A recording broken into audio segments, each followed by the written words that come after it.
Hello! Hi అండి. Welcome back our channel. ఈరోజైతే మనము ఈజీగా ఇంట్లో తినడానికి డబుల్ మీట్ అయితే రెడీ చేస్తున్నాం.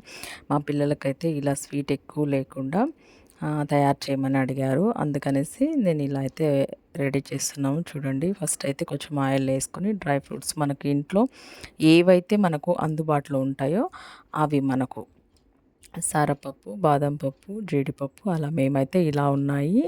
ఇలా వేసి మంచిగా డ్రై రోస్ట్ చేసుకున్నాను. నేనైతే దోరగా వేయించుకున్నాను. ఇవి వేయించి బాగా మంచిగా ఆయిల్‌లో తక్కువ వేసుకొని ఎంచుకోవాలి. పక్కన పెట్టేసి అదే ఆయిల్‌లో ఇంకా కొంచెం ఆయిల్ వేసేసుకొని మన బ్రెడ్ అయితే మేము తెప్పించాము. ఆ బ్రెడ్‌ను స్లైసెస్ లెక్క మనకు ఎలా అయితే అనుకుంటామో అలా చిన్న చిన్న ముక్కలుగా కట్ చేసుకొని అలా ఆయిల్‌లో అయితే డీప్ ఫ్రై చేసుకోవాలి. ఆయిల్ అయితే ఎక్కువ నాకైతే డబల్ మీఠా అంటేనే ఎక్కువ ఆయిల్ పడుతుందనమాట.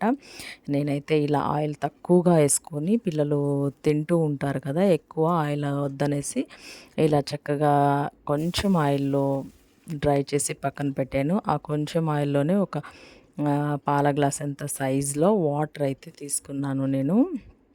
ఆ వాటర్ అంతా మరిగించినాక ఆ వాటర్‌లోనే ఒక చాయ్ గ్లాస్ అంత షుగర్, ఫస్ట్ అయితే షుగర్ సిరప్ అయితే పెట్టేసినాను. ఆ షుగర్ సిరప్ అంతా బాగా ఉడికిపోయింది. అలాగే మనమైతే డ్రై చేసుకున్నటువంటి బ్రెడ్ ముక్కలను అందులో ఆయిల్‌లో డీప్ ఫ్రై చేసినటువంటి అన్నీ అందులో ఏసేసి నానబెట్టేసాను. తర్వాత మనము ఏవైతే ఇవి నేనైతే ఇలాచీ అయితే నేనేయలేదు. ఎందుకంటే ఇలాచీ అయితే ఇంట్లో అయిపోయిందనమాట. అలాగే మనము డ్రై చేసుకున్నటువంటి డ్రై ఫ్రూట్స్ బాదామి, జీడిపప్పు అలాగే దీనిపైన వేసుకొని మంచిగా చల్లుకుంటే పిల్లలు ఈజీగా తింటారు. టేస్టీగా ఉంటుంది. Like and share.